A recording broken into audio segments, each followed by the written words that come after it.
Alright, so this is my second journal summary project for Indigenous 1 of 90. I realized that my last one was about 40 minutes, so just for your sake, I'm going to try and reduce that a little bit just because I respect your time, and I know that you have a lot of other assignments coming in, and you probably don't want to sit through a 40-minute presentation. Also, deepest apologies. I am very sick right now, and I'm having a little bit of trouble speaking, but I'm going to try my best to work through it. So just a very quick little summary of the Truth and Reconciliation. So it's a legal settlement, and it's made to educate all Canadians about the realities of residential schools. There's a large Indigenous involvement, so they did 6 years of traveling to gather truths. They spoke to Indigenous individuals, and their stories were able to be told and understood. Alright, so we're just going to jump right in for the sake of time. So I'm going to look at call to action number 65. So this focuses on journals 10, 12, and 17. So just really quick, 10 was about all the hate crimes directed towards Indigenous people and how they spiked 152% in 2020. Journal 12 was about a guest that came into my work, and she mentioned how scared she was coming to Welland because she wasn't sure how she was going to be treated. And Journal 17 was about the last journal I wrote in this class, and it was about the social issue that could potentially become of 2034, which was the Indigenous offspring losing their Indian status and the rights that come along with that. So, call to action number 65 was to establish a national research program with multi-year funding to advance understanding of reconciliation. So this one correlates with journals 10, 12, and 17 and the issue that is raised within those, which ultimately is the attitudes towards Indigenous. So call to action number 65 is in progress. There are projects proposed. And the call to action is we call upon the federal government through the Social Sciences and Humanities Research Council, and in collaboration with Aboriginal peoples, post-secondary institutions and educators, and the National Center for Truth and Reconciliation and its partner institutions, to establish a national research program with multi-year funding to advance understanding of reconciliation. So ultimately, I do feel as if it is the attitudes towards Indigenous that need to change. We need to understand that we do need to reconcile because we have done Indigenous wrong in the past, and shift that because we still have the same attitude towards the Indigenous as we did in the past. We're not treating them any better right now with all these hate crimes and just negative attitudes. Alright, so I'm going to move on to number 62, call to action number 62. So this has to do with Journal 11, which was about a TED Talk that I analyzed about a shortage of water in Indigenous communities and a 16-year-old girl that was addressing it. So call to action number 11 call to action number 62 is to develop and fund Aboriginal content and education.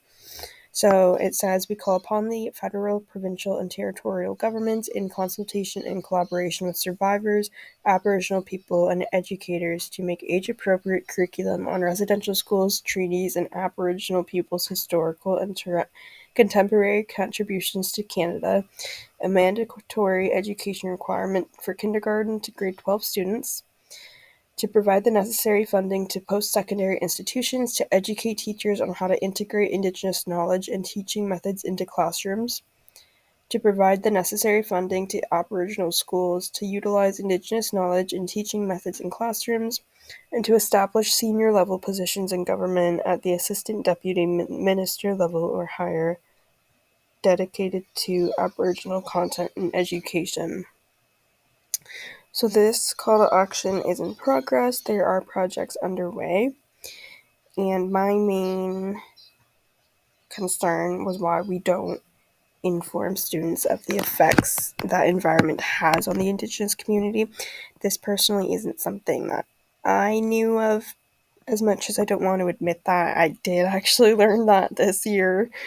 Um, and so it's just alarming that that's not incorporated into the education system. All right, call to action number 64 had to do with Journal 13. So this journal was about a TikTok about a son that came home asking his mom if they could give his friend a birthday gift, but she didn't have any money, so she made him a snack. Um, so this is call to action number 13, or sorry, I keep doing that. Journal 13, call to action number 64. Call to action number 64 correlates with Journal 13. So it is to require publicly funded denominational schools to teach comparative religious studies, including Aboriginal spiritual beliefs. And it says, we call upon all levels of government that provide public funds to schools to require such schools to provide an education on comparative religious studies, which must include a segment on Aboriginal spiritual beliefs and practices developed in collaboration with Aboriginal elders. This call to action is not started. So I mentioned in the journal that in the comment section, the parents had actually commented saying that they demolished the snack. And I just think it's so heartwarming that they enjoyed it that much. And so I feel as if we were to expand the knowledge of these children about Indigenous culture, they could really benefit from that. This son, or sorry, not the son, the friend that had the birthday, they benefited from the food that the mom made. And like the entire family was just so fascinated about it. And so I feel as if there were to be some expansion in understanding more than just the food, but maybe the religion and the spiritual beliefs, that would be something of interest to these children. All right, call to action number call to action number 78 had to do with Journal 14. And this was about my wrestling tournament in Caledonia and about how the one coach had some negative opinions on Indigenous people in the city. So, Journal 14, call to action number 78 is to commit to funding of $10 million over 7 years to the National Centre for Truth and Reconciliation. So it says, we call upon the Government of Canada to commit to making a funding contribution of $10 million over 7 years to the National Centre for Truth and Reconciliation, plus an additional amount to assist communities to research and produce histories of their own residential school experience and their involvement in truth, healing, and reconciliation. So this is in progress. There are projects underway. And it's kind of similar to the first call to action that I discussed. I just don't think that we've shifted our attitudes towards Indigenous. I do think that there is still this negative energy that society in Canada projects towards them. And so I feel as if we were to invest this money into the National Centre for Truth and Reconciliation, maybe more can be done in shifting these attitudes, because the Indigenous community is still wrongly forcibly taking in all this backlash and negative energy that they don't deserve. All right, call to action number 11 had to do with Journal 15, and this was about the little Indigenous involvement in the labor force and why it is the settlers' fault with the residential school system and not providing them with the proper education to enter the system. So, call to action number 11 was to provide adequate funding for First Nations students seeking post-secondary education. So, it says we call upon the federal government to provide adequate funding to end the backlog of First Nation students seeking a post-secondary education. So, again, I've already kind of touched upon this, but just the impact of residential schools on education and labor. The Indigenous weren't necessarily provided with useful education. It's kind of hard to enter the labor force when all you know how to do is sew and milk cows. Um, and it's intergenerational. So all of these younger children maybe also don't possess the skills because their parents who were and grandparents who were in the residential school system weren't able to pass down arguably useful knowledge to them. So the residential school system ultimately had a huge impact on education, and it's still affecting the children who didn't even attend them today.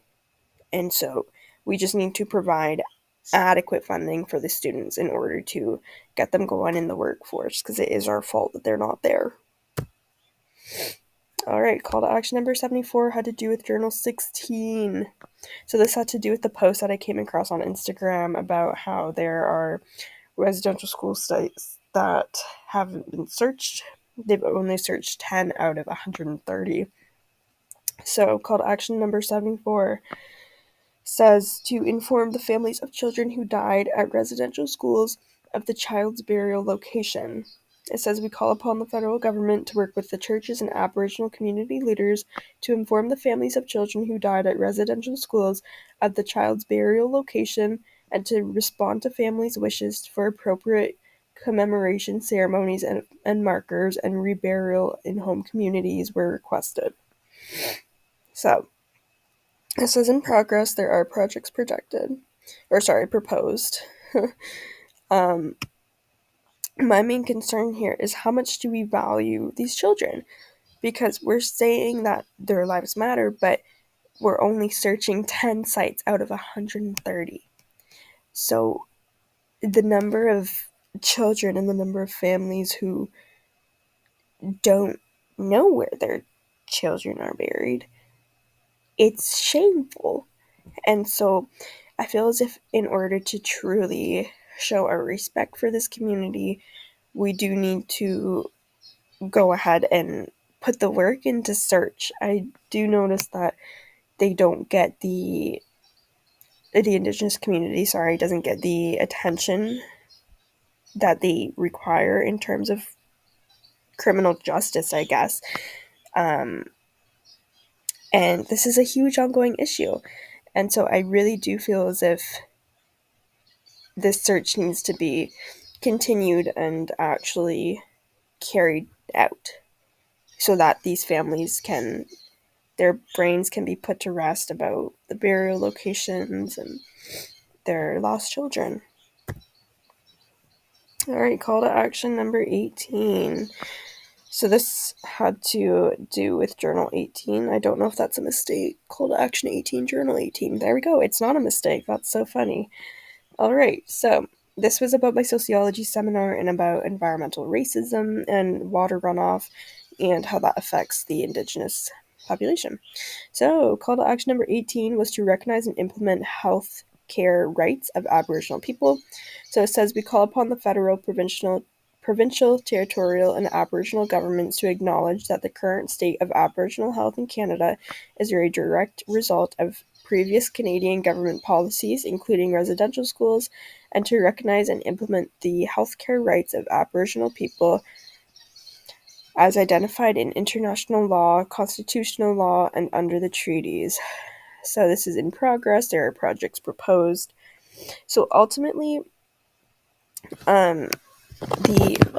Harry Cat.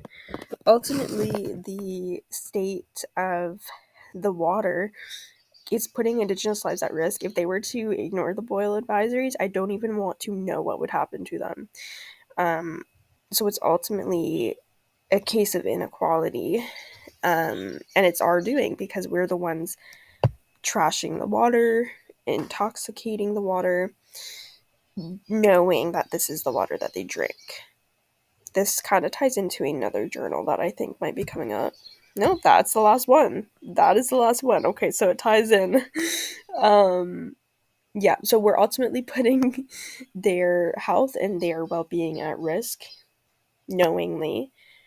And it's concerning too, because we a lot of the times we're telling children don't litter, it affects the environment, but I'm just not understanding why we don't advertise, isn't the right word, but why we don't show that it does affect the Indigenous community as well. It's putting their lives at risk. So why is it don't litter, it affects the environment? Why is it not don't litter, it affects the Indigenous community? Because it full on does.